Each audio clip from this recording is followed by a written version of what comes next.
Hi, are you trying to get rid of those tiny little bumps on your face? If you are, then keep watching. So this is what my skin is looking like up close. I'm definitely struggling a little bit with discoloration and a little bit of hormonal acne. I know, it's okay. You can't do anything about Aunt Flo. So that's where she's at. And also maskne is a thing. It's all sorts of crazy. But this is what my skin is looking like. Let me see if I can get you a little bit closer. I stumbled across that multiple other people were struggling the same way that I was, and they came across the Holy Grail product, Nizoral. So everybody used Nizoral. So I feel like majority of the time when I came on YouTube trying to find a solution, a lot of people would recommend Nizoral. And I want to say that in the beginning that definitely did work, but I came across a website called Simple Skincare Science, I believe, and I feel like that really helped me kind of kickstart what I needed to do as far as like supplements I needed to take or products that I needed to switch up. And that too, I did a lot of my own research. So I want to start out by talking about the Nizoral. I definitely did this in the beginning. This bottle is completely empty now, which, I mean, you know, everybody did the mask and everything like that, but I just used it as a face wash once a day. I want to say that it did help, but it didn't like completely clear it up. Like I wanted baby soft smooth skin, and it really, I don't know, I feel like it didn't do as much as I thought it would. Like, you know, the hype was too high for me. I also want to preface this. My journey has taken me about 2 years to complete, or like kind of for the most part get rid of. I'm still making sure that I keep everything on bay and make sure it doesn't like get out of control. That's where I'm at with all of this. But this I actually don't use anymore, and I use a multitude of other things to try to keep everything very low, but I try not to use this as much since the first ingredient is ketoconazole. Not that that's a bad thing, I just didn't want my face to get used to it. And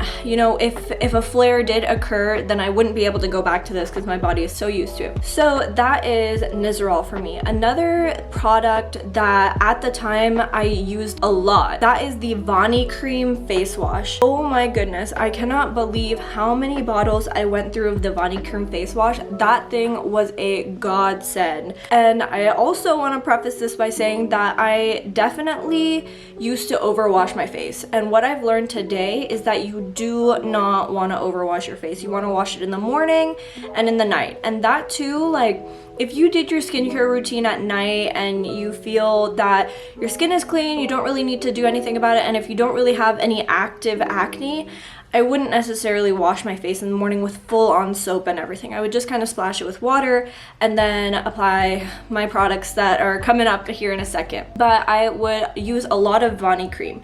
So the product that I'm using right now is the CeraVe Foaming Facial Cleanser. I think that right now this is the best for me, only because I like the foam. I feel like Vani cream didn't foam up as much, which is something that I kind of missed. And I know all of the ingredients in this match with Simple Skincare Science, and that is something that was really important to me. I wanted to stick to the ingredients that made sure it wasn't going to aggravate my Malessezia Folliculitis. Then after I'm done washing my face, if it's in the morning and I'm washing my face, I think the number one product, honestly, the number one product that I think helped change or revolutionize my skincare journey, and honestly like kind of made the journey so much faster, is a sunscreen. The sunscreen that I'm using today is the Olay Complete, but the sunscreen that I started out with, which I think is amazing, is the Elta MD. I honestly think that if there is one product, or if you're just starting out your routine, definitely like get the Nizoral. I feel like that for some people works really well. For me, I feel like it was kind of a 50-50. Like it definitely helped, but it wasn't the results that I wanted. And get yourself a good face wash and sunscreen. Start with the Elta MD. So why I say sunscreen is because the mineral-based sunscreens have zinc in it. And I think zinc is something that really changed the game as far as getting rid of those tiny little bumps and my Malessezia Folliculitis, however you want to say that, completely. I think that using sunscreen for me not only, you know, protected me against the sun, but that zinc in the mineral sunscreens really completely changed the game for me. So if there's one thing, honestly, just one thing that you could change in your skincare routine, definitely get yourself a sunscreen, and make sure that the sunscreen is within the ingredients list that, you know, whether Simple Skincare Science uses, or I'll leave a link below, or there's two links. There's Cezia.com and there's also folliculitisscout.com that you can plug in the ingredients, like copy paste it from, let's say, CVS or Walgreens or Sephora or Ulta, and check to see if the ingredients are okay as far as, you know, making sure their Malessezia Folliculitis safe. So this was one of the ones that was safe, and so is Elta MD. So I would highly consider using the Elta MD one first, because I think it's 12% zinc or something, which is fantastic. Now, if you're suffering with breakouts along with the Malessezia, the tiny little bumps, I would definitely recommend using a tiny benzyl peroxide type of thing. Now, this is 10%. What I like to do with this, so I'll kind of introduce two products to you guys at the same time, but I wish I had the full box of it. I'm like running low, but I keep it in this tiny little jar. So I have the huge tub of CeraVe healing ointment. Now this is the healing ointment, but I'm talking about just the regular cream I keep in this tiny bottle. So I would take a little bit of the Johnson & Johnson's Clean and Clear 10% benzyl peroxide, is very small, and I would mix maybe a pea-sized amount with the CeraVe tub. Best thing that you could do as far as if you're also struggling with cystic acne or hormonal acne, or like the little whitehead acnes, you know what I'm talking about. Even if it's like blackheads, I feel like, you know, the 10% benzyl peroxide is definitely a way to try if you're struggling with that. But a cream that I like using apart from the benzyl peroxide is the CeraVe tub, as well as the Kiehl's Ultra Facial Oil-Free Gel Cream. Both of these are creams, facial moisturizers that I really like to use as far as, you know, when I'm struggling with an outbreak. I mean, I use the tub lotion on a regular basis, but sometimes if I feel the tub is a little too heavy, I'll use the Kiehl's. A lot of times I feel like whenever dealing with Malessezia Folliculitis, people want to scrub and scrub and scrub. That is definitely not the way to go. What actually helped me more or less cure my Malessezia Folliculitis is to hydrate, and almost overhydrate, which I know sounds counterintuitive, but that really took it for me.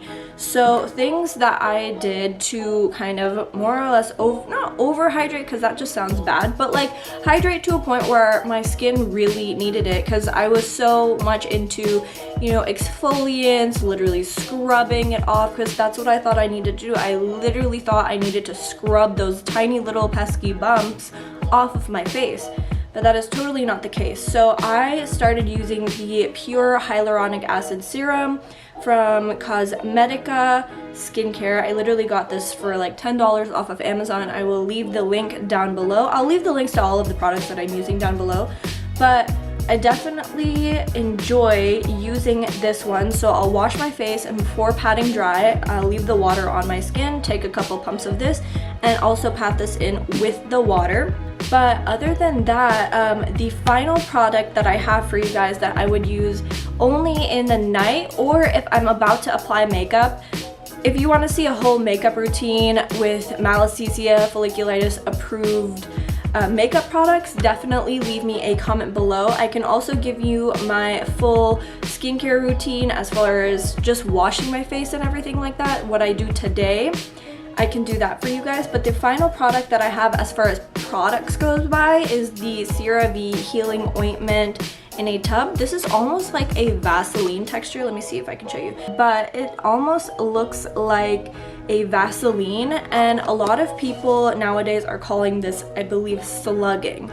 And this definitely, it's thick. Once I started treating my skin like it was dry and I needed to hydrate it, it actually loved being moisturized, and I did realize that my skin is more on the dry side. And so I started using this at nighttime, and it really did help with just the overall texture of my skin. So now that you have all of the products, I kind of wanted to talk to you about the things that I took in to my body, as literally taking into my body. So something that I did was I definitely got onto probiotics. I feel like since I did take those antibiotics for multiple years, it definitely did mess up my gut flora, so I had to start taking probiotics. You can start taking any probiotics of your choice. I took ones that were heavy in lactobacilli, and I also started taking coconut oil. Coconut oil fights candida from the inside, so I take the regular 2 capsules of coconut oil every day, and that definitely helped my overall journey. You know, apart from that, I just stayed consistent. I wore a lot of sunscreen, and I tried to keep my hands off of my face, which really was the most difficult thing because I just wanted to get rid of them. And back in the day when I didn't know anything, the easiest way to kind of get rid of it temporarily was to pop them, and that is not the thing to do, girl. Like, that is not it, sis. So please don't pop them. Do not aggressively exfoliate, and moisturize and use your sunscreen. If you guys enjoyed this video, please make sure to like, comment, subscribe, all the good stuff, and leave me a comment below about your skincare journey and how, you know, using sunscreen is going for you guys if you're trying it out. I would love to hear how that's going for you, and if you have any video requests, definitely leave them down below. I would love to do a makeup routine as far as Malessezia Folliculitis approved, and make sure to check the description below for all of the products that I've mentioned today, as well as some of the multivitamins that I'm taking to kind of help with all of this. But thank you so much. Again, my name is Simran, and I hope to see you in my next video. Bye!